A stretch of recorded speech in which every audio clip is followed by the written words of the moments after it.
Petite question. Combien de personnes dans le monde parlent-elles allemand? Plus exactement, combien de personnes pratiquent-elles l'allemand comme langue maternelle? Bon, commençons par l'Allemagne elle-même, c'est logique. Sur les 83 millions d'habitants que compte l'Allemagne, si l'on retire les immigrés de fraîche date, près de 80 millions parlent allemand. Mais ce n'est pas tout.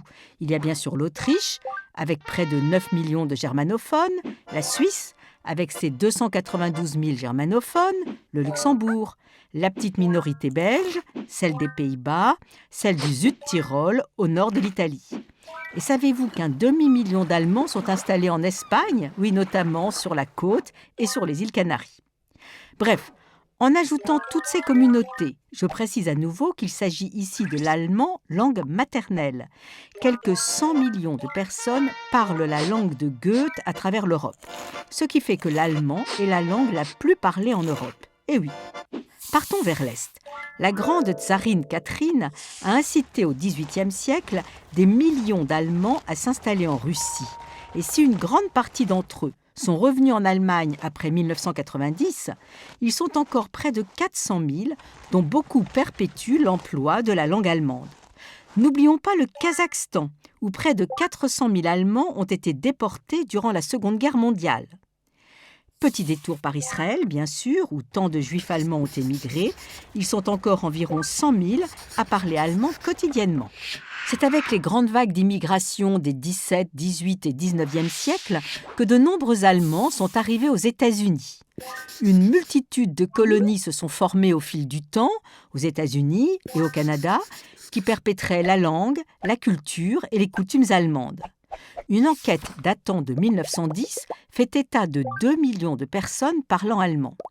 On trouve encore des reliquats de ces grandes immigrations, notamment celles des minorités évangéliques, comme les Mémonites, qui se sont installés en Pennsylvanie et qui parlent le Pennsylvania Dutch, ou plus exactement Pennsylvanie Deutsche, un dialecte qui rappelle fortement l'allemand de la Pfalz, le Palatinat, région dont ils étaient principalement issus. Un autre dialecte est en voie de disparition, l'allemand du Texas, parlé par une toute petite minorité. De nos jours, on compte encore environ 1 400 000 personnes de langue maternelle allemande aux États-Unis et au Canada. Mais elles sont plus nombreuses encore en Amérique du Sud.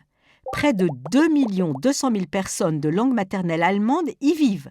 Il s'agit ici essentiellement d'une émigration du XIXe siècle qui s'est répartie entre le Paraguay, l'Uruguay, l'Équateur, le Chili, l'Argentine et surtout le Brésil, où vivent 1 500 000 germanophones. Où sommes-nous ici? À Rothenburg ob der Tauber, au cœur de l'Allemagne pittoresque? Non, pas du tout. Nous sommes ici à Blumenau, au sud-est du Brésil, une ville fondée par le docteur Hermann Bruno Otto Blumenau. Débarquant sur le littoral brésilien en 1850, il se partage les terres avec les 17 autres colons allemands qui l'accompagnent et ensemble, ils se recréent une petite idylle bien de chez eux qui vaut aujourd'hui à Blumenau le statut de ville touristique. Et aujourd'hui encore, même si le portugais est la langue officielle, l'allemand reste la langue courante de bien des habitants.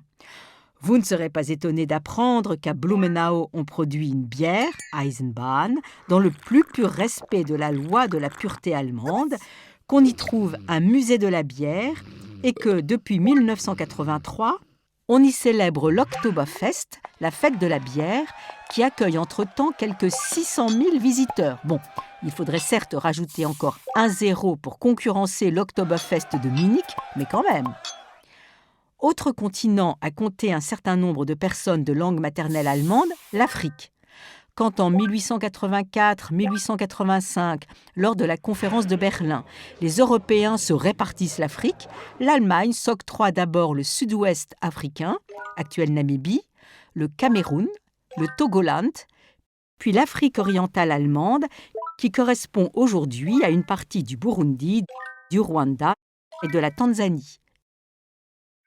L'allemand s'installe donc avec les colons, et si en 1920, l'Allemagne a rapidement perdu ses colonies avec le traité de Versailles au titre des réparations de la guerre 14-18, quelques 11 200 personnes de langue allemande vivent encore en Namibie.